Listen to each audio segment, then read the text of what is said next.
الحمد للہ رب العالمین والصلاة والسلام علی سید الانبیاء والمرسلین قال اللہ تعالی وتبارک فی القرآن المجید والفرقان الحمید بسم اللہ الرحمن الرحیم قال اللہ تعالی وتبارک فی القرآن المجید والفرقان الحمید بسم اللہ الرحمن الرحیم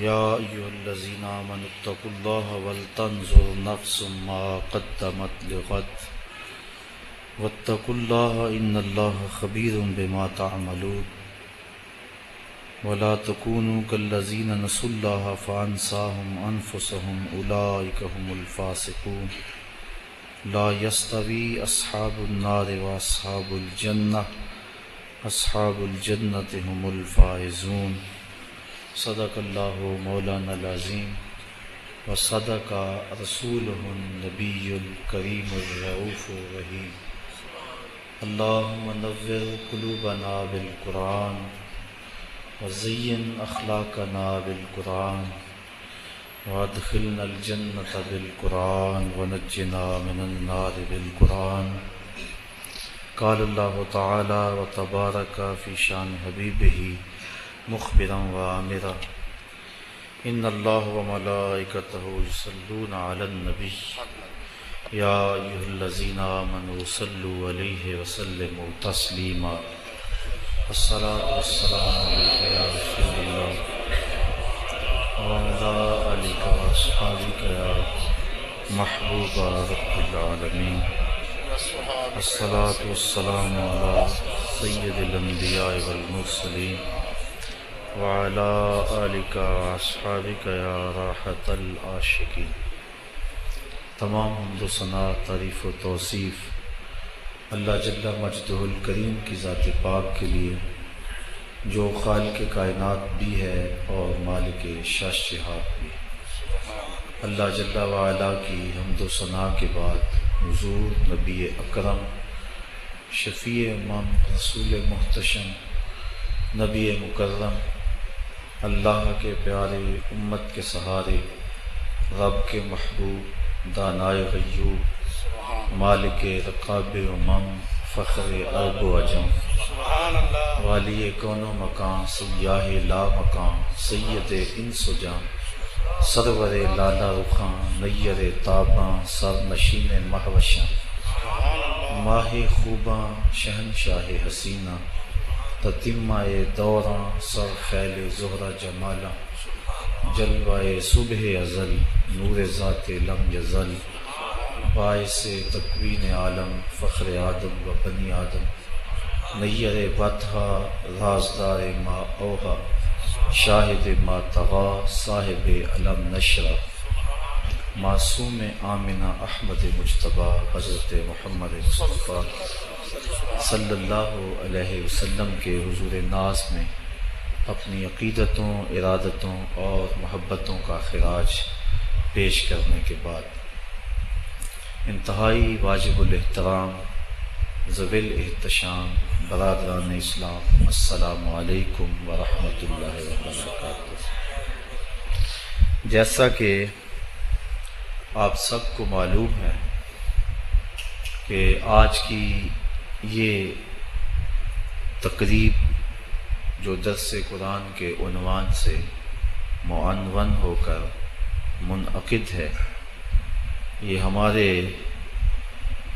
اعلی مرتبت میزبان جناب زاہد سلیم صاحب، محترم فیاض سلیم صاحب، ریاض سلیم صاحب، عالی جناب اعجاز سلیم صاحب، ندیم سلیم صاحب کی والدہ ماجدہ، اور محترم عالی مرتبہ جناب رانا لیاقت علی صاحب کی خوش دامیں، ان کے انتقال پر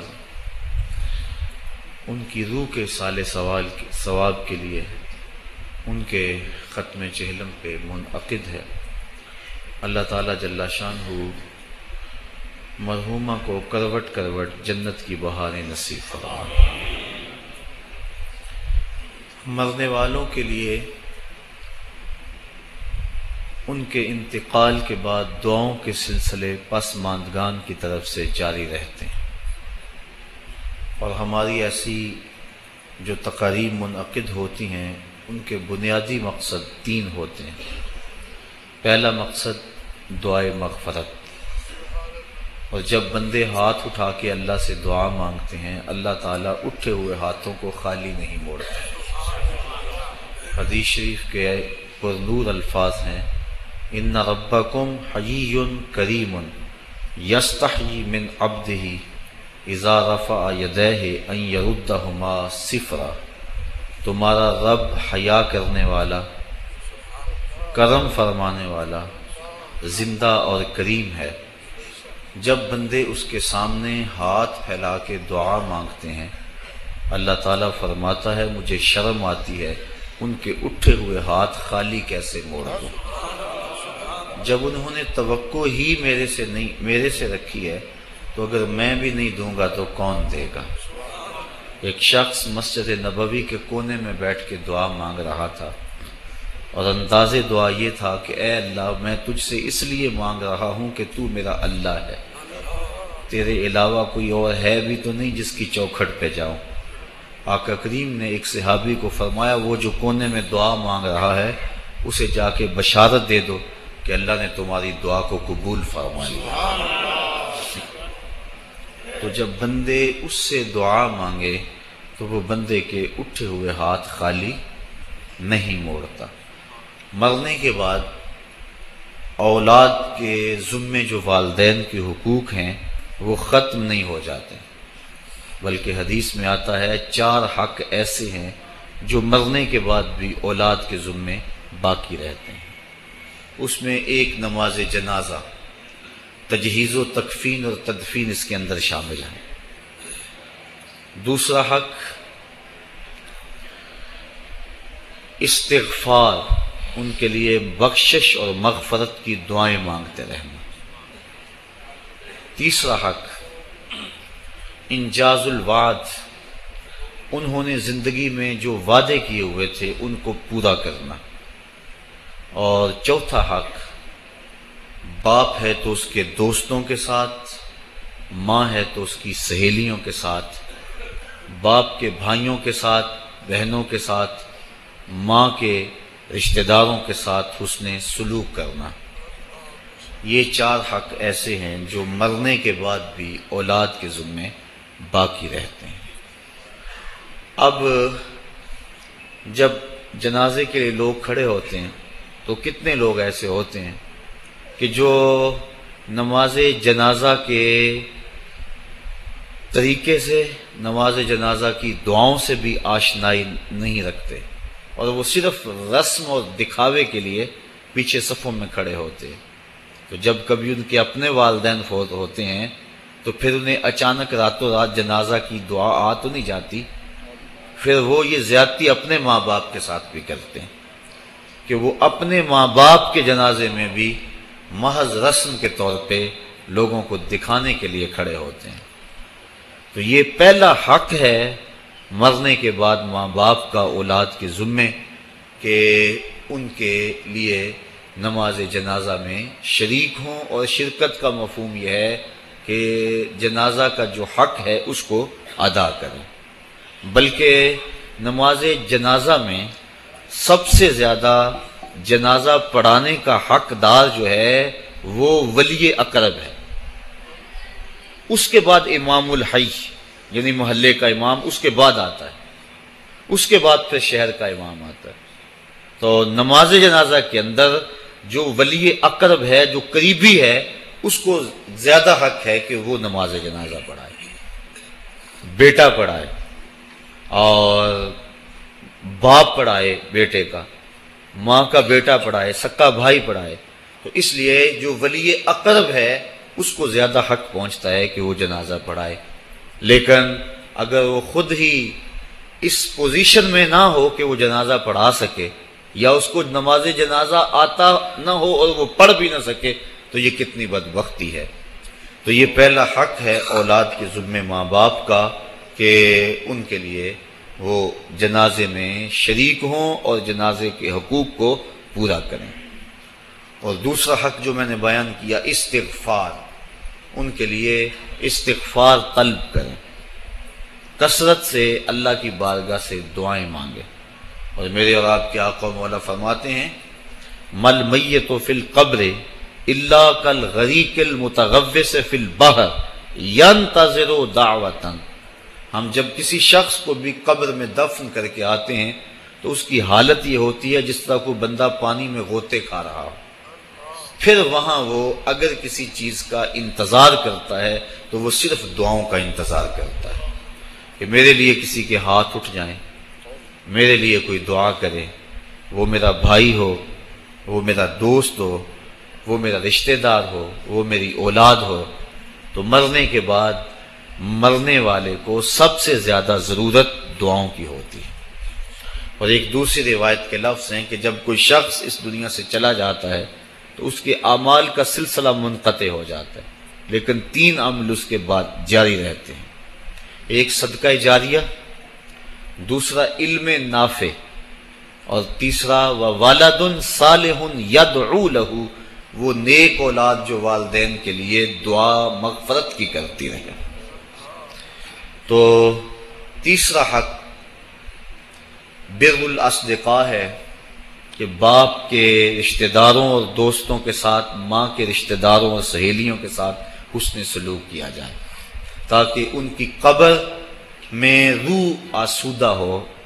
اور آقا کریم علیہ السلام نے فرمایا اگر کوئی شخص ماں باپ کے ساتھ صلہ رحمی نہیں کر سکا تو وہ بعد میں اپنی خالہ کے ساتھ ماں کی جگہ پہ صلہ رحمی کرے اور ماں کی سہیلیوں کے ساتھ صلہ رحمی کرے تو اللہ تعالیٰ جل شانہ اس کو ماں کی رضا عطا فرما دے گا۔ اور ایک روایت میں آتا ہے کہ جو والدین کی قبر پہ جا کے سورہ یاسین پڑھتا ہے ہر جمعۃ المبارک کو، اللہ تعالیٰ اسے بھی اور اس کے والدین کی بھی مغفرت فرما دے گا۔ اور چوتھا حق انجاز الوعد، انہوں نے زندگی میں جو وعدے کیے ہیں اولاد کی ذمہ داری ہے کہ ان وعدوں کو پورا کرنے کی کوشش کرے۔ اگر کسی غریب سے ان کا تعاون کا معمول تھا تو ماں باپ کے چلے جانے کے بعد اگر وہ غریب دروازے پہ آتا ہے تو خالی لوٹ کے نہ جائے بلکہ اسی طرح خیر لے کے آئے تاکہ والدین کو قبر میں آسودگی اور ٹھنڈک پہنچے۔ تو مرنے کے بعد یہ حق باقی رہتے ہیں اور ان میں سے اہم حق جو ہے وہ دعا کا ہے۔ اور اگر کوئی شخص ضد سے کہتا ہے میں دعا نہیں مانگتا تو میاں یہ اس کی مرضی ہے۔ اللہ تعالیٰ جل شانہ تو قرآن میں واضح اور دو ٹوک فرماتا ہے قل ما یعبأ بکم ربی لولا دعاؤکم، محبوب تم فرما دو اے لوگو اگر تم دعا نہیں کرو گے تو اللہ بھی پرواہ کرنا چھوڑ دے گا۔ تمہاری ضرورت ہے کہ تم مانگو، اور جب تم مانگنے والے اتنے متکبر ہو گئے ہو کہتے ہم نہیں مانگتے تو وہ تو پہلے ہی بے نیاز ہے، اس لیے تم اگر مانگتے رہو گے وہ تمہاری جھولیاں بھرتا رہے گا، اور اگر تم متکبر ہو جاؤ گے نہیں پرواہ کرو گے تو وہ تو پہلے ہی بے نیاز ہے۔ مانگنا تمہاری ضرورت ہے، اس کی ضرورت نہیں ہے کہ وہ تمہیں دے، لہٰذا تم اس کو اس سے طلب کرتے رہو، جھولی پھیلا پھیلا کے مانگتے رہو، وہ تمہاری جھولیاں بھرتا رہے گا۔ تو پہلا حق جو ہے وہ پہلا مقصد ہماری ایسی تقاریب کے انعقاد کا دعائے مغفرت ہے۔ دوسرا مقصد ہماری اس قبیل کی تقریبات کا پسماندگان سے اظہار تعزیت ہے، چونکہ اگر دعا ہی مقصد ہو تو دعا تو گھر بیٹھے بھی ہم کر سکتے تھے۔ اتنے طویل ترین سفر کر کے آج ہر بندہ مصروف ہے، اپنی گوناگوں مصروفیات سے وقت نکال کر آپ یہاں آئے ہیں، اگر صرف دعا ہی مقصد ہے تو دعا تو آپ گھر بیٹھے بھی کر سکتے تھے۔ میں بھی اتنی دور سے آیا ہوں، وہاں ہاتھ اٹھا کے دعا کر دیتا، کافی ہو جاتا، لیکن یہاں آنے کا دوسرا مقصد پسماندگان سے ان کے دکھ میں شریک ہونا ہے اور ان سے اظہار تعزیت و محبت کرنا ہے، اور یہ حضور کے عمل اور حضور کے طریقے سے ثابت ہے۔ حضرت ماعز ابن مالک رضی اللہ تعالی عنہ حضور کی خدمت میں جب حاضر ہوئے اور ایک حد کے لیے اپنے آپ کو خود پیش کیا، عرض کی حضور مجھے پاک کر دیجئے۔ میرے آقا کریم نے فرمایا جاؤ اللہ سے معافی مانگو، وہ تمہارے گناہ معاف کر دے گا۔ وہ گئے، معافی مانگی، لیکن بے چینی اور اضطراب ایسا تھا، پھر پلٹ کے آ گئے۔ پھر عرض کی حضور مجھے پاک کر دیجئے، طہرنی یا رسول اللہ صلی اللہ علیہ وسلم۔ حضور نے فرمایا جاؤ نا معافی مانگو اللہ سے، اللہ تمہیں معاف کر دے گا۔ وہ گئے، معافی مانگی، پھر پلٹ آئے اور عرض کی طہرنی، حضور مجھے پاک کر دیجئے۔ قال فیما اطہرک، کہا کس جرم سے پاک کروں؟ بار بار آ جاتے ہو، تمہیں کہا ہے کہ جاؤ اللہ سے معافی مانگو تمہیں معاف کر دیا جائے گا، لیکن تم پھر پلٹ آتے ہو۔ قال من الزنا، عرض کی حضور مجھ سے زنا سرزد ہو گیا، ہوں میں شادی شدہ، اور شادی شدہ زانی کی جو سزا ہے وہ کڑی بھی ہے، میرے علم میں ہے کہ اسے سنسار کر دیا جائے، وہ دھرتی پہ جینے کے قابل نہیں ہے، لیکن اس کے باوجود میں اقرار کرتا ہوں تاکہ جو آخرت کی سزا ہے اس کے مقابلے میں یہ دنیا کی سزا کچھ بھی نہیں ہے۔ آخرت کی سزا بڑی سخت اور کڑی ہے۔ آقا کریم نے ایک دن حضرت جبریل امین سے پوچھا مجھے جہنم کے عذابوں کا تذکرہ سناؤ، تو انہوں نے عرض کی حضور اخف العذاب، سب سے خفیف اور ہلکا عذاب یہ ہوگا کہ جہنمی کے پاؤں میں آگ کا جوتا رکھا جائے گا، پورا باقی بدن سلامت ہوگا، صرف پاؤں میں آگ کے جوتے رکھے جائیں گے۔ یاغلی منہما دماغہ، جوتے پاؤں میں ہوں گے لیکن اس کی حدت، تپش اور گرمی سے دماغ پگھل کے ناک اور کانوں کے راستے سے باہر آ جائے گا۔ یہ سب سے ہلکے عذاب کی کیفیت ہے، اور جو سخت عذاب ہیں العیاذ باللہ۔ تو عرض کی حضور میں آخرت کے عذاب سے اس دنیا کے دکھ کو ترجیح دیتا ہوں، تو میں خود اقرار کرتا ہوں میرے اوپر حد شرعی نافذ کر دیجئے تاکہ میں پاک ہو جاؤں۔ آقا کریم نے فرمایا کہ انہوں نے نشہ تو نہیں کیا ہوا؟ ایک صاحب اٹھے، منہ سونگا، عرض کی نہیں حضور ایسی کوئی کیفیت نہیں۔ پھر فرمایا کہ اس کا توازن عقلی تو ٹھیک ہے، اتنی بڑی سزا اس جرم کی اور یہ بار بار اقرار کیے جا رہا ہے۔ تو صحابہ نے عرض کی حضور صحیح الحواس ہیں، اور اتنے میں وہ 4-5 مرتبہ اپنے اس جرم کا اقرار کر چکے، اب گواہ کی کوئی ضرورت نہیں تھی، جب وہ خود اقراری تھے تو آقا کریم نے فرمایا ان کو سنگسار کر دو۔ ماعز ابن مالک اسلمی کو پتھر مار مار کے سنگسار کیا جا رہا ہے۔ یہ مسلم کتاب الحدود کی روایت ہے، اور ایک روایت کے لفظ ہیں جب ان کو سنگسار کیا جا رہا تھا حضور مسجد نبوی میں کبھی کھڑے ہو جاتے تھے، کبھی بیٹھ جاتے تھے، آنکھوں میں آنسو تھے، بدن پہ لرزہ تھا۔ کسی نے کہا بندہ نواز خود ہی حکم دیا ہے اور خود ہی رو رہے ہو؟ کہا وہ میرا عدل تھا، یہ میری محبت ہے۔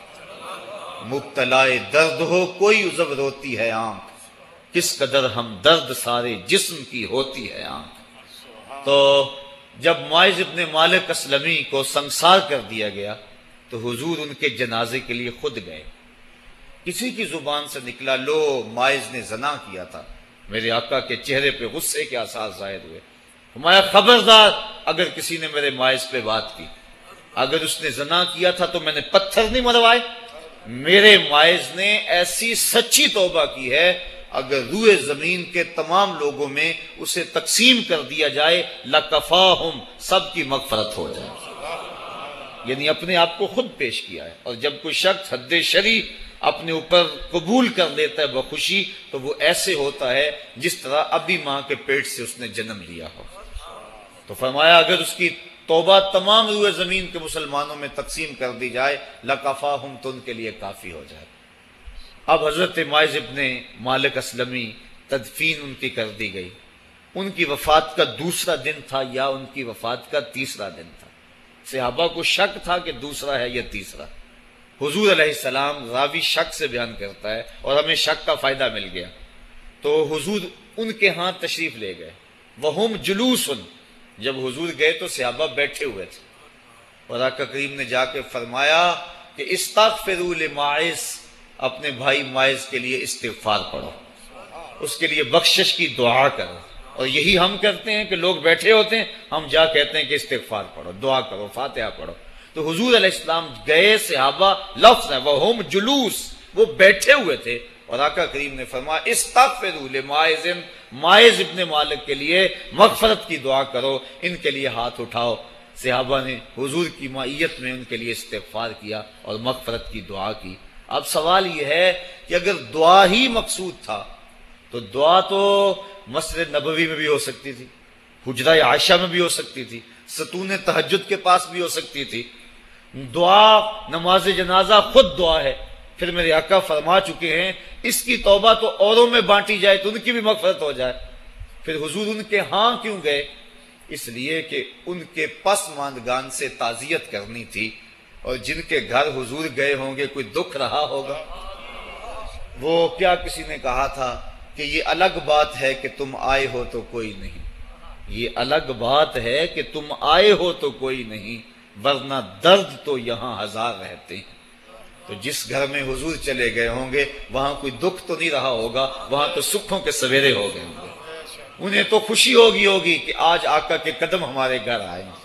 ایسے دکھاں تو سکھ واری، ایسے دکھ اور جن پر سکھ بھی قربان کر دیں۔ تو حضور ان کے گھر جا کو شعور بخشا۔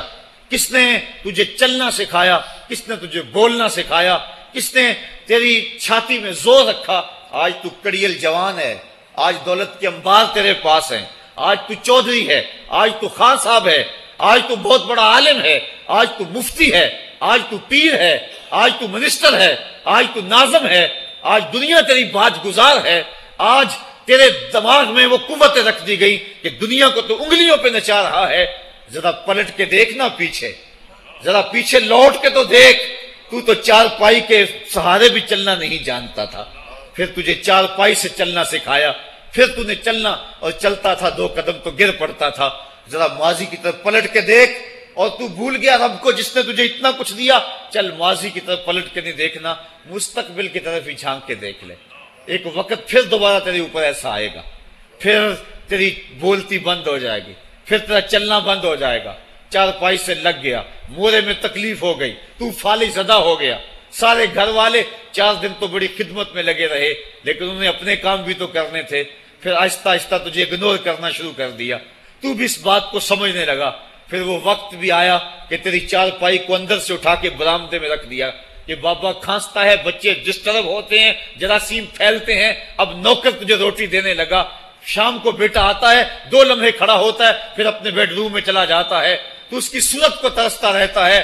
آج تیری زندگی اجیرن بن گئی، پھر تیرے اوپر ایسے حملے بیماریوں کے ہوئے، ایسی تکلیفیں ہوئیں، بولو براز بھی اوپر، لوگ ناک پہ کپڑا رکھ کے تجھے اٹھاتے ہیں۔ اس وقت تو اپنی زندگی سے تنگ آ گیا، تو کہتا ہے ڈاکٹر کو لگا زہر کا ٹیکہ، مجھے موت آ جائے۔ بتا ہم تجھے موت بھی نہ دیتے تو کیا کرتا؟ ہم نے تجھے زندگی دی تھی، یہ ہمارا احسان، اور اب تمہیں موت اگر دیں گے تو یہ بھی ہمارا احسان ہے۔ اگر تو تڑپتا تھا، تیری زندگی جو ہے وہ اجیرن بن چکی تھی، سارے تجھ سے تنگ آ گئے تھے، تیرے بیٹے بھی کہتے دعا کرو اللہ بابے کو پردہ دے دے، سارے تیرے پردہ مانگ رہے تھے، اب بتا کہ ہم تجھے پردہ بھی نہ دیتے تو کیا کرتا؟ ثم اماتہ فاقبرہ، شکر کر ہم نے تجھے موت عطا کر دی، فاقبرہ، اور پھر اس کے بعد تجھے قبر دی۔ کتا بھی تو مرا تھا، گھسیٹ کے روڑی پہ ڈال دیا، بکری بھی تو مری تھی، گھسیٹ کے روڑی پہ ڈال دیا، تجھے بھی روڑی پہ ڈال دیا جاتا تو کیا تھا؟ لیکن کہا نا یہ میرا شاہکار ہے، پہلے سے غسل دو، بیری کے پتے بھی ڈال لینا، صفائی خوب ہو جائے، اس کو چٹے لباس کا کفن دو، اس کے سند سند پہ خوشبو ملو، اس کو سلگھاؤ، خوشبوئیں سلگھاؤ، اس کو خوبصورت چارپائی پہ ڈالو، اس کے اعضائے سجدہ پہ مشک ملو، اور اس کی جو ہے وہ چارپائی کے دائیں بائیں پھول رکھو، اور اب سارا زمانہ تیرا منہ دیکھنے آ رہا ہے، ذرا سوچ تیرا منہ دکھانے کے قابل ہے؟ اور پھر کہا اب اس کو اٹھاؤ قبرستان میں لے چلو، زمانہ آ گیا، تو آج دولہا بنا ہوا ہے اور زمانہ تیری برات بنی ہوئی ہے، اور کہا کہ ایک آدمی نہ اٹھائیں، اس کا پروٹوکول ہے، اس کو 4 آدمی اٹھائیں، کندھا بھی بدلتے رہیں، کہا زیادہ تیز بھی نہ چلنا، میرے شاہکار کو کہیں جھٹکا نہ لگے، اور پھر تیرا پروٹوکول امام کعبہ بھی ہو تو وہ پیچھے ہے، تیری لاش آگے۔ تو نے ہمارے ساتھ کیا کیا، ہم نے تیرے ساتھ کیا سلوک کیا؟ یا ایھا الانسان ما غرک بربک الکریم، ہم نے کہا اس کے لیے چھوٹا سا گھر بنا دو، اور اس کے اندر پردے میں اس کو رکھ کے اوپر سے مٹی ڈال دو، اوپر پھول ڈال لو، اور پھر اتنی دیر تک کھڑے رہو جتنی دیر تک اونٹ کو ذبح کرتے ہیں، اس کی کھال ادھیڑتے ہیں، اس کا گوشت بناتے ہیں، پھر اس کو تقسیم کرتے ہیں، اور پھر آؤ تو دعائیں شروع کر دو، کبھی کل کی محفل سجا دو، کبھی 10ویں کی، کبھی چہلم کی۔ اے انسان، تیرے ساتھ جو کچھ ہوا لوگوں کی نظروں کے سامنے تجھے رسوا تو نہیں کیا میں نے؟ یا ایھا الانسان ما غرک بربک الکریم، ذرا پیچھے پلٹ کے دیکھ لے، نہیں تو آگے جھانک کے دیکھ لے، تجھے کبھی تو شرم آئے گی۔ تو کہاں بھٹک گیا، کہاں بہہ گیا؟ آ جا اس کریم رب کی طرف جو 70 ماؤں سے زیادہ پیار کرتا ہے۔ آنا تو نے ہے ہی، آج نہیں تو کل آئے گا، تو کل جو پھر کفن میں منہ چھپا چھپا کے آتا پھرے گا، آج کھلے منہ ہی آ جا۔ آج میری رحمتیں تیرا بڑھ بڑھ کے استقبال کر رہی ہیں۔ روبی بن حراش ایک بزرگ ہوئے اور تابعی ہیں۔ تابعی وہ تھا جس نے صحابی کو دیکھا ہو، ساری زندگی ان کے چہرے پہ مسکراہٹ نہیں آئی۔ وہ کہتے تھے کیا خبر میرا انجام کیا ہوگا؟ شیخ سعدی فرماتے ہیں جب تو دنیا پہ آیا تھا نا تو روتا تھا، یہ سارے ہنستے تھے۔ بچہ جب پیدا ہوتا ہے تو اور اس کا رونا اس کی زندگی کی دلیل ہے۔ جب تک بچہ چیختا نہیں سارے پریشان ہوتے ہیں، آواز نہیں آ رہی، پتہ نہیں زندہ ہے کہ جو ہے وہ گوشت کا لوتھڑا ہے۔ جب بچہ چیختا سارے خوش ہو جاتے ہیں، مبارکیں دیتے ہیں، مٹھائیاں بانٹتے ہیں۔ تو اس کا رونا اس کی زندگی پہ دلیل۔ شیخ سعدی فرماتے جب تو آیا تھا تو روتا تھا، یہ ہنستے تھے۔ ایسے زندگی گزار تو ہنستا ہوا جائے، یہ روتے رہ جائے۔ یہ نہ ہو کہ روتا آیا تھا روتا ہی جانا پڑے تجھے۔ روبی بن حراش ساری زندگی نہیں مسکرائے، فرماتے تھے کیا خبر میرا انجام کیا ہوگا؟ وقت بیتتا گیا، آخر میں فوت ہو گئے۔ ان کا بھائی ربیع بن حراش غسال کو بلا لایا کہ میرے بھائی کو غسل دو۔ غسال جب غسل دینے کے لیے داخل ہوا تو فوراً باہر پلٹ آیا۔ ربیع پوچھنے لگا کیا ہوا ہے؟ کہا یار تیرا بھائی بڑا عجیب ہے۔ کہا ہوا کیا ہے؟ کہا نحنو نغتسلہ وہو یتبسم، ہم اسے غسل دیتے ہیں وہ آگے سے مسکراتا ہے۔ کہا اس نے قسم کھائی تھی جب تک اپنا اچھا انجام نہیں دیکھوں گا نہیں مسکراؤں گا۔ اس کو امام ابو نعیم نے حلیہ میں لکھا، روز الانف کے اندر امام سہیلی نے لکھا، قاضی ایاز مالک اندلسی نے شفا میں لکھا، اور اسی کو امام جلال الدین سیوطی علیہ رحمہ نے جو ہے وہ الخصائص الکبریٰ میں لکھا۔ کہا یا تیرا بھائی بڑا عجیب ہے، ہم اسے غسل دیتے ہیں وہ آگے سے مسکراتا ہے۔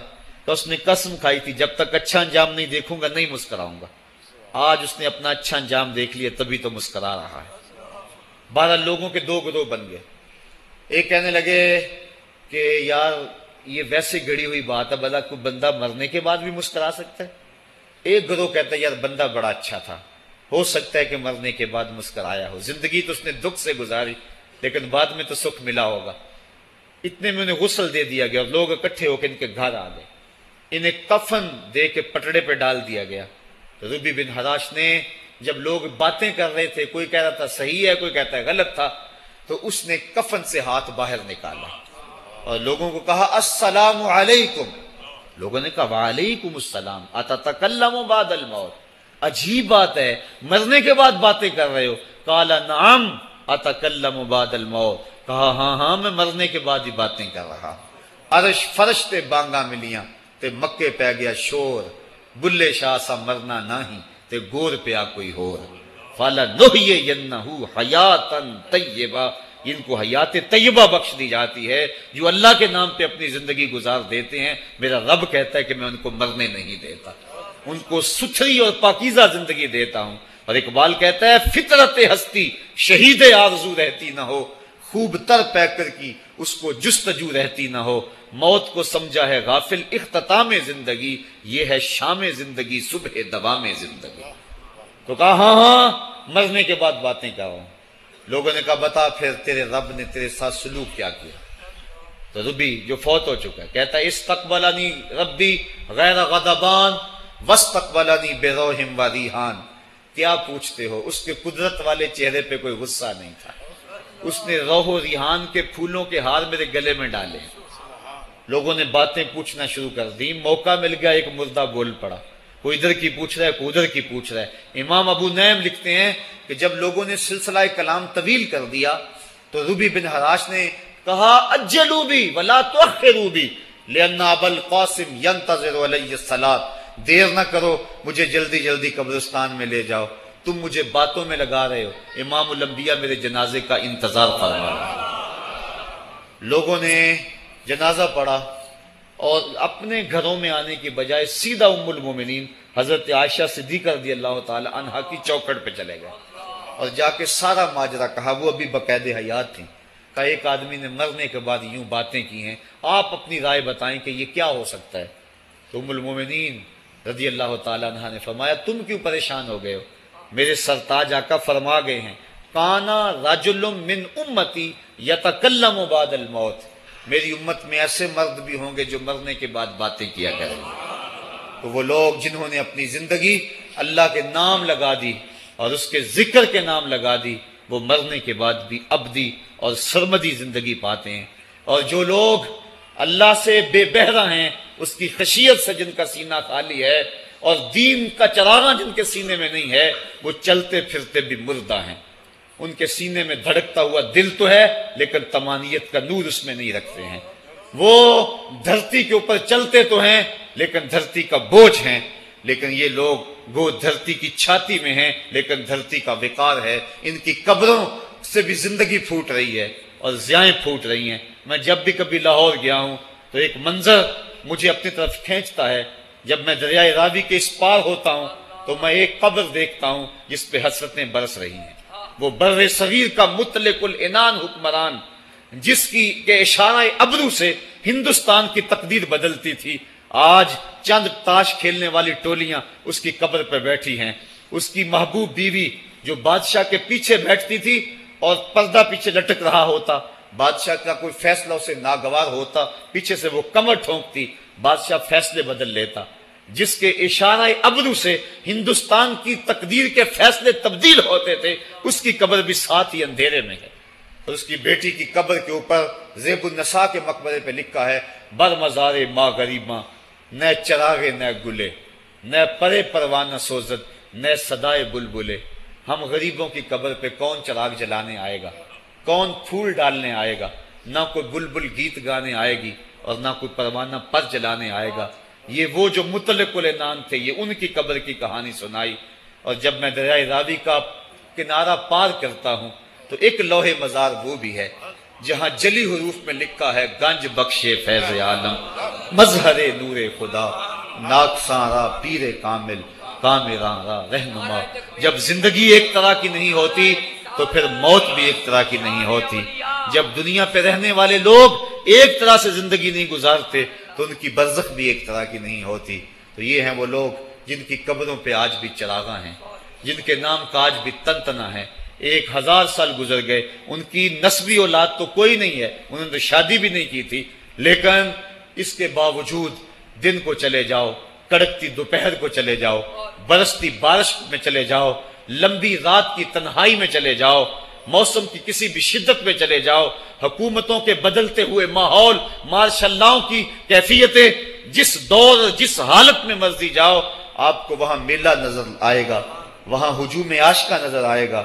ارے میں گسارو سویرے سویرے, خرابات کے گرد پھیرے بپھیرے, کبھی اس طرف بھی گزر کر تو دیکھو, بڑی رونقیں ہیں فقیروں کے ڈیرے. تو وہ لوگ جنہوں نے اپنی زندگی اپنے مالک کے نام گزاری, وہی زندہ ہیں, وہ سرمدی اور ابدی زندگی پائے ہوئے ہیں. صاحبو, اب میرے اور آپ کے پاس سانسوں کا موقع موجود ہے, ورنہ یہ سانسیں تیزی کے ساتھ پگھل رہی ہیں. میں کل امام راضی کو پڑھ رہا تھا, وہ کہتے ہیں, ایک بزرگ فرماتے ہیں مجھے سمجھ نہیں آ رہی تھی ان الانسان لفی خسر کی, کہ بے شک انسان گھاٹے میں ہے. تو میں سوچ رہا تھا کیسے گھاٹے میں ہے, تو کہا کہ مجھے سمجھ اس طرح آئی کہ میں بازار گیا, میں نے ایک شخص کو دیکھا جو پھٹے پہ برف رکھ کے بیچ رہا تھا, اور آواز کیا لگا رہا تھا, ارحمو ارحمو من یذوب راس مالہ, اور رحم کرو اس بندے پہ, اگر تم نے تھوڑی بھی دیر لگا دی اور میرے سے سودا نہ خریدا تو میرا جو راس المال ہے میرا وہ بھی لٹ جائے گا, کیونکہ برف تو میری پگھلی جا رہی ہے, اور اگر تم نے خرید لی میری برف تو میرے پیسے کھڑے ہو جائیں گے, اور اگر تم نے میری برف خریدنے میں دیر کر دی تو جو میں نے پیسے لگائے ہیں میرے وہ بھی پورے نہیں ہوں گے. تو وہ کہہ رہا تھا ارحمو من یذوب راس مالہ, وہ کہتے ہیں مجھے ان الانسان لفی خسر کی سمجھ نہیں آ رہی تھی, اس کے اس جملے کو سن کے سمجھ آ گئی کہ انسان جلدی جلدی اپنی سانسوں کو گوا رہا ہے, اسے چاہیے کہ جلدی جلدی ان سانسوں سے کام لے لے, ورنہ یہ سانسوں کی برف پگھل جائے گی اور اس کی یہ پونجی بھی برباد ہو جائے گی. تو صاحبو میں اور آپ لمحہ لمحہ موت کے قریب ہو رہے ہیں، لمحہ لمحہ موت کے قریب ہو گئے۔ آج میں دوپہر کو بیٹھا تھا تو وہ ایک شخص آ کے میاں صاحب کا شعر پڑھنے لگا، دیگر تے دن گیا محمد اوڑک نو ڈب جانا۔ تو میری نظر چلی گئی، میں نے کہا ابھی تو 10 بجے ہوں گے، تو میں نے کہا صبح کے 10 بھی بج گئے ہیں اور پھر 12 بھی بج جانے ہیں، پھر ظہر بھی ہوگی، پھر دیگر بھی ہوگی اور اس کے بعد پھر شام بھی ہو جانی ہے۔ اب ہم دیگر تک تو پہنچ گئے ہیں، اب شام کے تدلکے بھی قریب ہو گئے ہیں، تو یہ دن ڈوب جانا ہے تھوڑی دیر کے بعد۔ یہی مثال ہماری زندگی کی ہے، کوئی دوپہر تک آ گیا ہے، کوئی چاش تک آ گیا ہے، کوئی ظہر تک آ گیا ہے، کوئی عصر تک آ گیا ہے، اور کسی کی زندگی کا سورج بالکل غروب ہونے کے قریب آ گیا ہے۔ صاحبو پتہ کوئی نہیں کہ ہمارا اگلا قدم کہاں ہے۔ اس سے قبل کہ کوئی حجت باقی نہ رہے، مجھے آپ کو اپنی زندگی پہ نظر ثانی کرنا ہوگی، اپنے گناہوں کا اور اپنی نیکیوں کا حساب لگانا ہوگا۔ ایک ترازو تو کل محشر کے میدان میں لگے گا، ایک ترازو ضمیر کی عدالت میں آج ہی لگانا ہوگا۔ ہمیں دیکھنا ہوگا ہمارے پلے کتنے عمل ہیں اچھے، اور جو اچھے عمل ہیں ان میں خلوص والے کتنے ہیں، لوگوں کے دکھاوے والے کتنے تھے، رب کے لیے کتنے عمل کیے اور لوگوں کے لیے کتنے کیے۔ تو پھر ترازو لگا کے ہم نے اپنے اعمال نامے کو آج ہی تولنا ہے اور وزن کرنا ہے، اور اپنی زندگی کو نیکی کا حسن دینا ہے۔ وقت کٹ رہا ہے، زندگی لمحہ لمحہ موت کے قریب ہو رہی ہے، قبل اس سے کہ کوئی حجت باقی نہ رہے، ہم ہاتھ ملتے رہ جائیں، پچھتاتے رہ جائیں تو کیا فائدہ ہوگا۔ بلکہ میں نے تو پڑھا کتابوں میں، علماء لکھتے ہیں قیامت کے دن تو نیکوکار بھی پچھتائیں گے۔ بدکاروں نے تو پچھتانا ہی پچھتانا ہے، نیکوکار بھی پچھتائیں گے۔ بدکار تو اس لیے پچھتائیں گے انہوں نے اتنے گناہ کیوں کیے، تو نیکوکار کیوں پچھتائیں گے؟ جب وہ اپنے اچھے اعمال کی جزا دیکھیں گے تو وہ پچھتائیں گے، ہائے جو چند لمحے ضائع ہو گئے وہ بھی کیوں ضائع ہو گئے، وہ بھی میں نے کیوں برباد کر دیے، وہ بھی اس راستے پہ ڈالے ہوئے ہوتے۔ تو آج مجھے آپ کو موقع ہے، دیکھیں قبریں کتنی، قبریں جو ہیں وہ ہمارے کتنے ملنے والے، ذرا نظر دوڑائیں نا، آج ہم کتنوں کو کندھوں پہ اٹھا کے قبرستان چھوڑ آئے ہیں۔ حضرت غوث اعظم رضی اللہ تعالیٰ عنہ فرماتے ہیں، جا کے قبرستانوں میں دیکھو کتنے کتنے حسینوں کی مٹی خراب ہو رہی، جو اپنے بدن پہ ایک چٹکی مٹی نہیں پڑنے دیتے تھے، آج ان کا کفن بھی تار تار ہو گیا، جو اپنے کلف لگے کاٹن کو سلوٹ نہیں آنے دیتے تھے، آج ان کے کفن بھی ٹوٹ گئے ہیں اور ہڈیوں کے جوڑ جوڑ الگ ہو گئے۔ تو وقت ہمارے اوپر وہ آنے والا ہے، کسی نے آج تک موت کا انکار نہیں کیا۔ میں نے لوگوں کو خدا کا انکار کرتے دیکھا، آپ نے بھی دیکھا، لیکن کوئی موت کا آج تک انکار کرتا نہیں دیکھا گیا۔ موت اپنا آپ منوا لیتی ہے، میں اور آپ موت کے بتدریج قریب ہو رہے ہیں، ہمارا اٹھنے والا ہر قدم ہمیں موت کے قریب کر رہا ہے۔ تو قبل اس سے کہ وہ وقت آ جائے اور کوئی حجت باقی نہ رہے اور ہم ہاتھ ملتے رہ جائیں، وقت پر کافی ہے ایک قطرہ بھی آب خوش ہنگام کا، جل گیا جب کھیت برسا می تو پھر کس کام کا، پھر تو پچھتاوا ہی ہوگا۔ آج ہم پچھتا لیں تاکہ زندگی میں حسن نیکی کا آ جائے۔ یہ میری آپ سے درد مندانہ اپیل ہے، گزارش ہے، اور میری آپ سے التماس ہے کہ یہ تھوڑی سی زندگی اللہ نے جو مجھے اور آپ کو ودیت کی ہے، یہ بڑا تھوڑا سا عرصہ ہے، تھوڑا سا موقع ہے۔ یہ دنیا بوائی کا موسم ہے، آخرت کٹائی کا موسم ہے۔ جو بوائی کے موسم کو برباد کر بیٹھا ہے، کٹائی کے موسم میں اس کے ہاتھ کچھ نہیں لگتا۔ تو آج تخم عمل ڈال لیں، آج ایک بیج ڈالیں گے، کل 70 کاٹ لیں گے۔ لیکن اگر آج کچھ نہ کیا، اپنی سانسیں برف کی طرح پگھلا دیں، تو یہ اس شخص کی طرح ہے جو پھٹے پہ رکھ کے برف کہہ رہا ہے کہ میرے اوپر رحم کرو، اگر تم نے میرے سے برف نہ خریدی تو میرا راس المال بھی لٹ جائے گا۔ ہمارا راس المال سانسوں کی صورت میں لٹ رہا ہے۔ اللہ مجھے آپ کو اپنی رحمتوں کا حصار عطا فرمائے۔ وآخر دعوانا ان الحمدللہ رب العالمین۔ الحمدللہ رب العالمین، والصلاة والسلام علی سید الانبیاء والمرسلین۔ میرے مالک 3 عدد ختمات قرآن مجید، یہ بہت سارے کلمات طیبات جو کچھ پڑھا سنا کہا گیا، سب کچھ اپنی بارگاہ میں قبول فرما، اور سب کا ثواب ہم تیرے محبوب کی بارگاہ میں بطور ہدیہ پیش کرتے ہیں، قبول فرما۔ حضور کے توسل سے جمیع انبیاء علیہ السلام اور ان کی امتوں کے ارواح کو پیش کرتے ہیں، قبول فرما۔ بالاختصاص آقا کریم کی امت کو پیش کرتے ہیں، قبول فرما۔ اور ہم سب لوگوں کی دعائیں، التجائیں، اٹھے ہوئے ہاتھ، سفارشوں کے لیے پھیلی ہوئی جھولیاں عزیزم زاہد فیاض صاحب، ریاض صاحب اور اعجاز سلیم صاحب اور ندیم سلیم صاحب اور رانا لیاقت علی صاحب کی والدہ ماجدہ جو پچھلے دنوں میں انتقال کر گئی، ان کی روح کے لیے پیش کرتے ہیں۔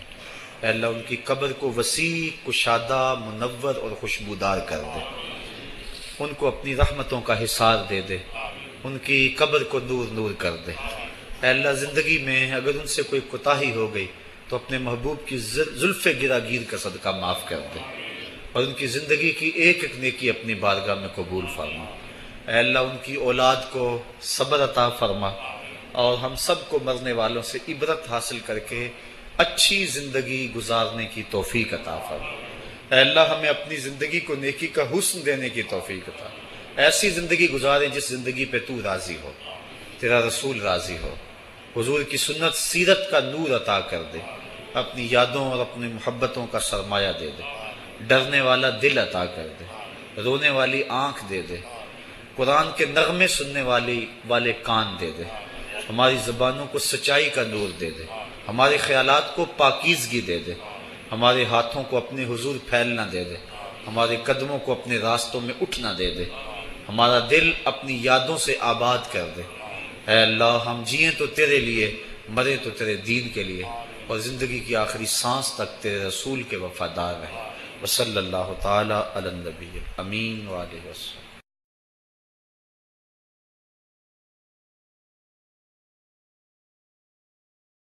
جا کے جو مغفرت کی دعا کی ہے تو یہ ہمارے لیے ضابطہ اور عمل چھوڑا کہ مرنے والوں کے پس ماندگان سے جا کے تعزیت کرنا حضور کی سنت اور حضور کا طریقہ بن جائے۔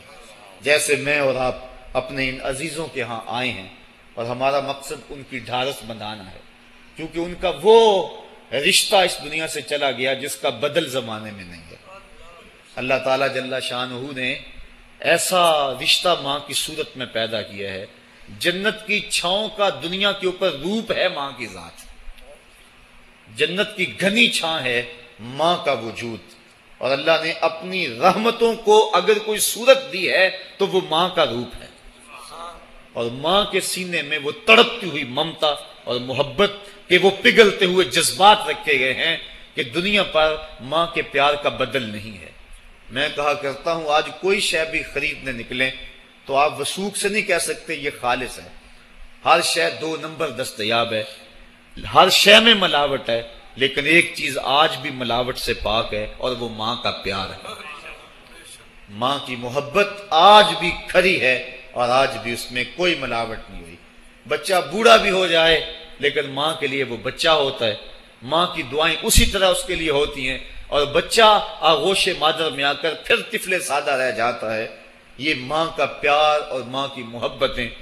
ایک شاعر نے ماں کی محبت کا نقشہ کھینچتے ہوئے کیا خوبصورت بات کہی، وہ کہتا ہے مدت ہوئی میری ماں نہیں سوئی تابش، میں نے ایک بار کہا تھا مجھے رات کو ڈر لگتا ہے، کہا سحری کے وقت میں نے ایک بار اٹھ کے رات کو چونک کر کہا تھا مجھے رات کو ڈر لگتا ہے، مدت ہو گئی اس بات کو، یہ قصہ پرانا ہو گیا ہوا ہے، مجھے بھی بھول گیا ہوا ہے، لیکن میری ماں رات کو نہیں سوتی، میرے بیٹے کو کہیں ڈر نہ لگ رہا۔ یہ ماں کے پیار کا روپ ہے۔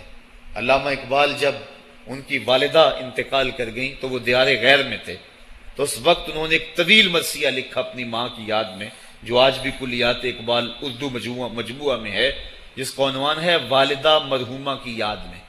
اس کے اندر لکھتے ہیں آہ اب وطن میں ہوگا کس کو میرا انتظار، آہ وطن میں ہوگا اب کس کو میرا انتظار، کون میرا خط نہ آنے سے رہے گا بے قرار، آرزو لے کر تیری خاک مرکد پہ آؤں گا، اب دعائے نیم شب میں کس کو میں یاد آؤں گا، کون پچھلے پہر اٹھ کے دعا کرے گا۔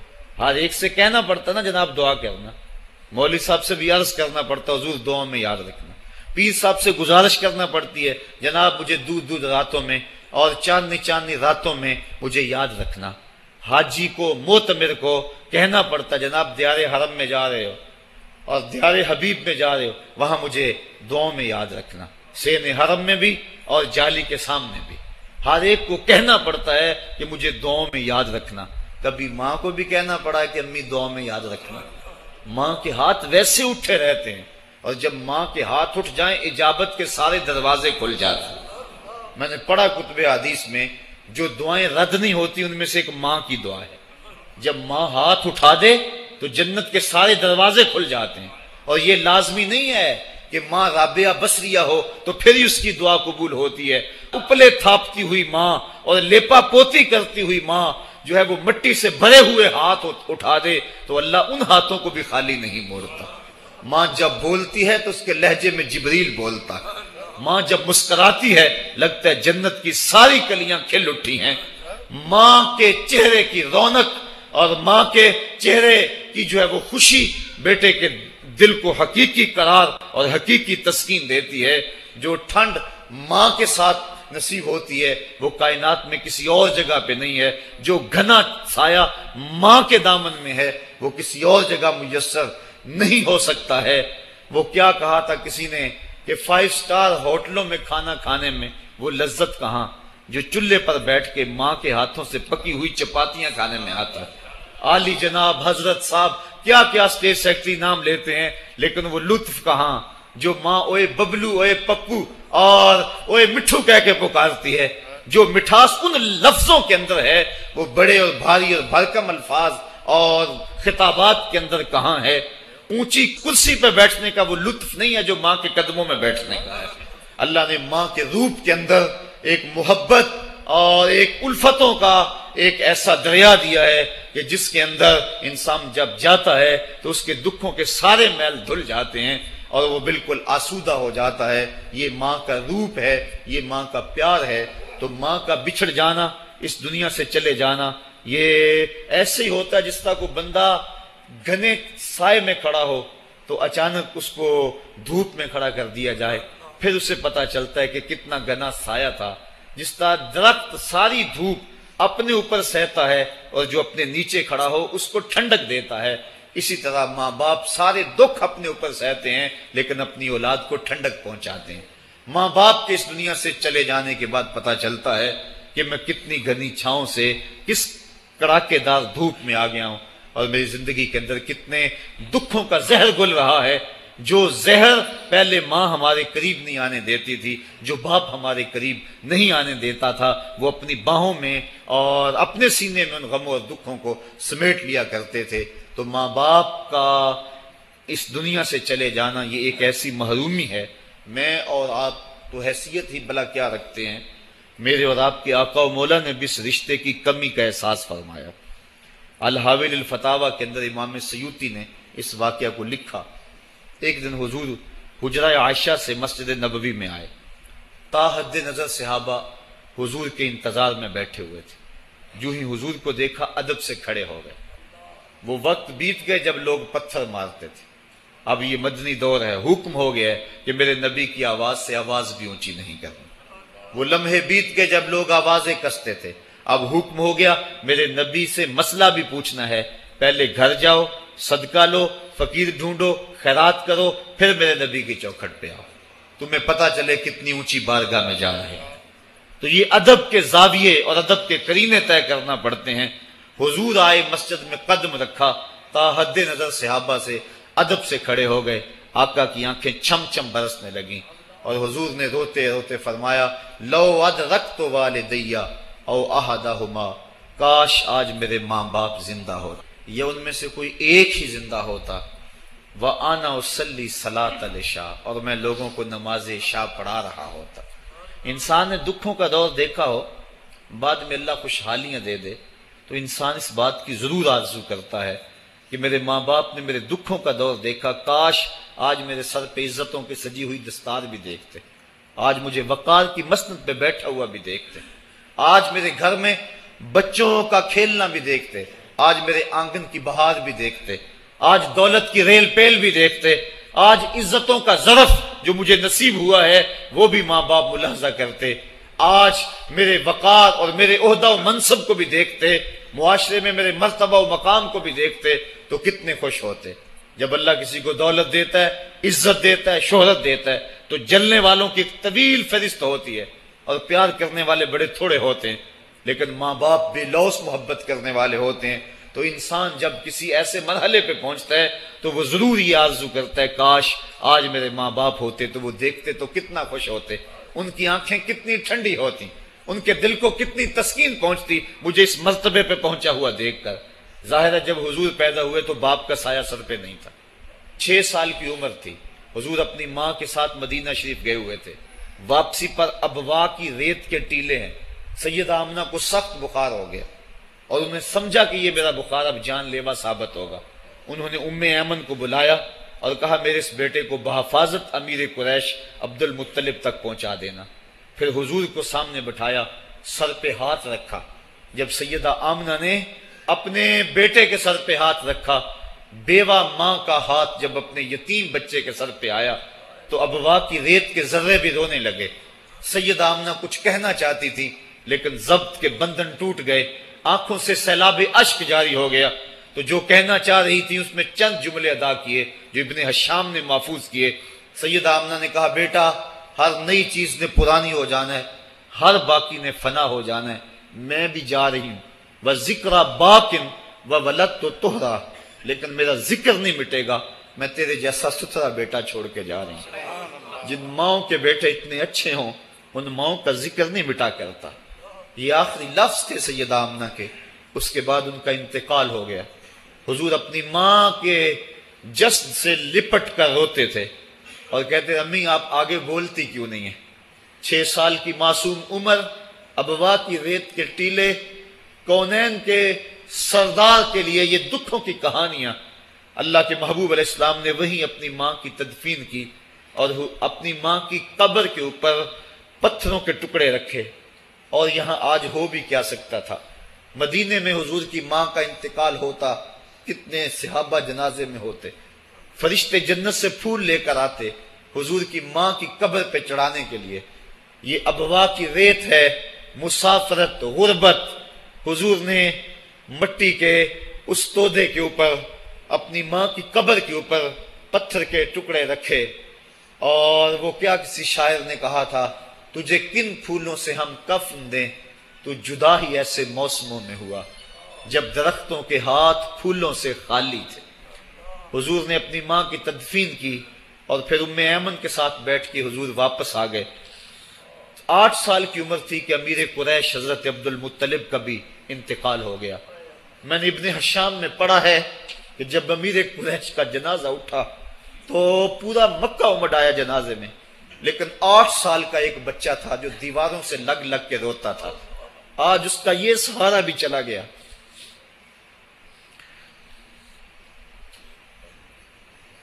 8 سال کی عمر میں حضرت عبد المطلب کا بھی انتقال ہوا۔ پھر حضور اپنے چچا کی کفالت میں آئے، وہ دن بھی بیتے، طائف کے بازار بھی آئے، مکے کی گلیاں بھی آئیں، بچھتے ہوئے کانٹے، کھدتے ہوئے گڑے۔ کبھی عقبہ بن ابی معیط جسم پہ اوجریاں ڈال رہا ہے، کبھی کوئی بدن نازک پہ کوڑا ڈال رہا ہے، کبھی حضور علیہ السلام کی راستوں میں ام جمیل کانٹے بچھا رہی ہے، کبھی بدر سجتا ہے، کبھی احد کی لڑائی ہوتی ہے، حضور کے چچا کے کلیجے کو چبایا جاتا ہے۔ یہ دن سخت ترین دن تھا، حضور کے سر پہ پٹی بندھی ہوئی تھی، آنکھوں میں آنسو جاری تھے، اور بار بار کہتے تھے ما فعل امی، میرے چچا کی کہانی سناؤ۔ تو بڑے مشکل اور زہرہ گداز حالات پیش آئے، لیکن آج حضور حجرہ عائشہ سے نکلے، تا حد نظر صحابہ ادب سے کھڑے ہو گئے، آقا کی نظر پلٹ کے پیچھے چلی گئی، ابوا میں جا کے رکی، اور میرے آقا کی آنکھوں سے آنسو ٹپکنے لگے، اور فرمایا کاش آج میری ماں زندہ ہوتی، وَأَنَا أُصَلِّي صَلَاةَ الْعِشَاء، اور میں لوگوں کو نماز عشاء پڑھا رہا ہوتا، وَأَقْرَأُ فِيهَا بِفَاتِحَةِ الْكِتَابِ، اور اس میں سورہ فاتحہ کی تلاوت کر رہا ہوتا۔ پھر میری ماں کو میرے ساتھ کوئی کام یاد آ جاتا، وہ دروازے پر آتی، چلمن سرکاتی اور اپنے میٹھے اور مد بھرے لہجے میں مجھے بیٹا محمد کہہ کے آواز دیتی۔ فرمایا لوگوں میں اپنی نماز کو چھوڑ کے پہلے ماں کی بات کو سنو۔ یہ دنیا کے سامنے اپنی ماں کی ضرورت اور اہمیت کو حضور نے رکھا، تو ماں کا بچھڑ جانا، ماں کا اس دنیا سے چلے جانا یہ بہت بڑا سانحہ ہوتا ہے۔ تو اس موقع کے اوپر پسماندگان کی ڈھارس بنانے کے لیے، ان سے تعزیت کرنے کے لیے، اظہار محبت کرنے کے لیے ہمارا یہاں آنا یہ دوسرا مقصد ہے اس تقریب کے منعقد کرنے کا۔ تیسرا مقصد ایسی محافل کے منعقد کرنے کا کیا ہے؟ پہلا مقصد تو دعائے مغفرت ہے مرنے والوں کے لیے، دوسرا مقصد پسماندگان سے تعزیت کرنا ہے، اور تیسرا مقصد ہم کبھی نہ بھول پائیں وہ یہ ہے کہ ہم اپنے لیے عبرت کا سامان لینا۔ آج کوئی قبر میں ہے اور ہم جمع ہو رہے ہیں، کل ہم قبر میں ہوں گے اور ہمارے لیے کوئی اور جمع ہو رہا ہو۔ خیر کن اے فلاں و غنیمت شمار عمر، زاں بیشتر کے بانگ برائت کے فلاں نہ مان۔ شیخ سعدی فرماتے ہیں اے فلاں بلائی کر لے، اچھائیاں کر لے، اس عمر کے ایک ایک لمحے کو غنیمت سمجھ لے، اس سے قبل کی آواز آئے کہ فلاں نہیں رہا، تو اپنی زندگی کو پہلے ہی اعمال کا حسن دے لے۔ تو یہ وقت میرے اور آپ کے اوپر آنے والا ہے کہ ہمارے لیے بھی لوگ جمع ہو رہیں گے۔ ہم قبر میں اب تنہائیوں اور قبر کی پہنائیوں میں موجود ہوں گے اور لوگ ہمارے لیے جمع ہو رہے ہوں گے، قبل اس سے کہ وہ وقت آئے کوئی حجت باقی نہ رہے۔ مجھے اور آپ کو اپنے اعمال کی اصلاح کر لینی چاہیے۔ امام غزالی نے ایک بڑی خوبصورت بات لکھی، آپ فرماتے اللہ نے مرنے والوں کے ذریعے سے جو باقی زندہ بچ گئے ہیں ان پر احسان کیا۔ عرض کی گئی احسان کیسے؟ وہ تو دکھوں میں مبتلا ہیں، جن کا بھائی چلا گیا ان کا کلیجہ پھٹ رہا ہے، جن کا باپ چلا گیا ان کی دنیا اندھیر ہو گئی ہے، جن کی ماں چلی گئی ان کے سامنے روشنی کا کوئی حوالہ نہیں رہا ہے، جس کا بیٹا چلا گیا اس کی کمر ٹوٹ گئی، جس کا بھائی چلا گیا اس کے بازو ٹوٹ گئے، اور تم کہتے ہو اللہ نے مرنے والوں کے ذریعے سے جو باقی پسماندگان ہیں ان پر احسان کیا۔ یہ احسان کیسے ہے؟ تو امام غزالی فرماتے ہیں احسان اس معنی میں ہے کہ اللہ نے مرنے والے کی موت کو ان باقیوں کے لیے عبرت کا نشان بنایا ہے۔ اگر اس کی موت ان کے لیے عبرت بنا دی جاتی تو یہ کیا کرتا؟ تو اللہ تعالیٰ نے گویا ان کی موت سے اس کو ایک اور موقع سنبھلنے کا دیا ہے کہ وہ لوگوں کی، عزیزوں کی، رشتہ داروں کی موت کو دیکھ کر اپنی زندگی کی راہوں کو ٹھیک کر لیں۔ یہ جو مرنے والے ہیں یہ ہمارے لیے پیغام ہے موت کا، اور ہم ان سے دیکھ کر اپنی زندگی ٹھیک کر سکتے ہیں۔ حضرت یعقوب علیہ السلام جلیل القدر نبی گزرے ہیں، بنی اسرائیل کے مقتدا اور امام نبی۔ آپ نے حضرت اسرائیل سے وعدہ لیا ہوا تھا کہ میری روح قبض کرنے کے لیے اچانک نہیں آنا، بلکہ پہلے کو قاصد یا پیغام بھیج دینا تاکہ میں موت کی تیاری کر لوں۔ جو کہ اچانک موت سے حضور نے بھی پناہ مانگی، اللہم انی اعوذ بک من الموت الفجات، اے اللہ اچانک موت سے تیری پناہ چاہتا ہوں۔ تو حضرت اسرائیل علیہ السلام سے وعدہ لیا تھا حضرت یعقوب علیہ السلام نے کہ قبض روح کے لیے اچانک نہیں آنا، پہلے کو قاصد یا پیغام بھیج دینا۔ انہوں نے وعدہ کیا تھا، نبی تھے، ان سے وعدہ انہوں نے کر لیا۔ کافی مدت گزری تو حضرت اسرائیل آ گئے، پوچھا کدھر آئے ہو؟ کہا قبض روح کے لیے آیا ہوں۔ کہا تم نے تو وعدہ کیا تھا پہلے کو قاصد یا پیغام بھیجوں گا، تم نے نہ کو قاصد بھیجا اور پیغام بھیجا اور قبض روح کے لیے آ گئے۔ حضرت اسرائیل نے عرض کی حضور میں نے تو کئی قاصد بھیجے تھے۔ فرمایا میرے پاس تو ایک بھی نہیں آیا۔ کہا حضرت آپ کے سامنے کتنے لوگوں کی موت واقع ہوئی، یہ میرا قاصد نہیں تھا تو اور کیا تھا۔ آپ کی داڑھی میں سفید بال آ گئے، یہ میرا قاصد نہیں تھا تو اور کیا تھا۔ آپ کی آنکھوں میں سفیدی اتر آئی، یہ میرا قاصد نہیں تھا تو اور کیا تھا۔ آنکھوں میں سفیدی کا آ جانا، بالوں میں سفیدی کا آ جانا، کمر میں خم آ جانا، اٹھتے ہوئے جنازے، پھیلی ہوئی قبریں، یہ پیغام ہے، قاصد ہے موت کا۔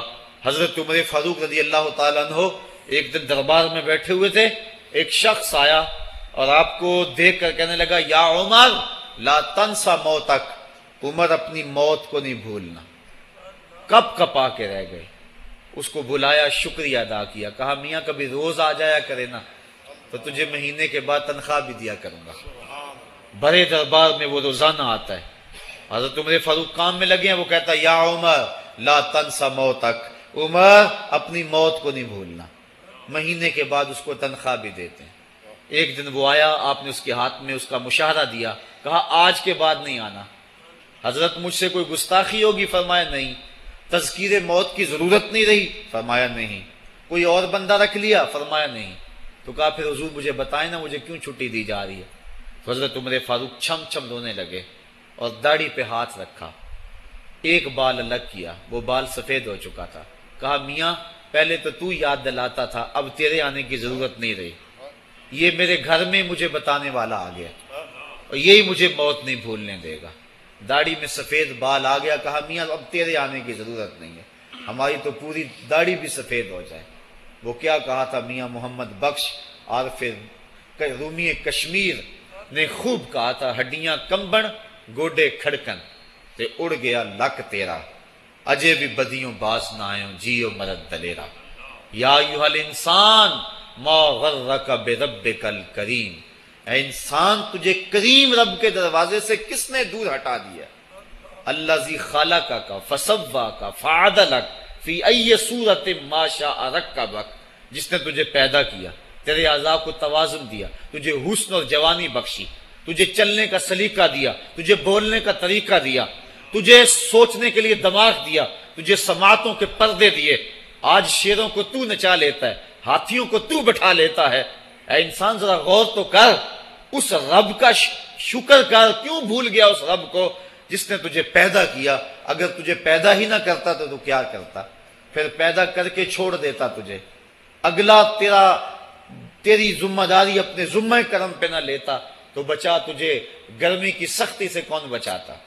تجھے ٹھٹھرتی ہوئی سردی سے کون بچاتا؟ ماں کے سینے میں تیرا پیار نہ ڈالتا، ممتا وہ ماں کے سینے میں نہ ڈالتا، تجھے گندگی میں لتھڑے ہوئے کو کون اٹھاتا؟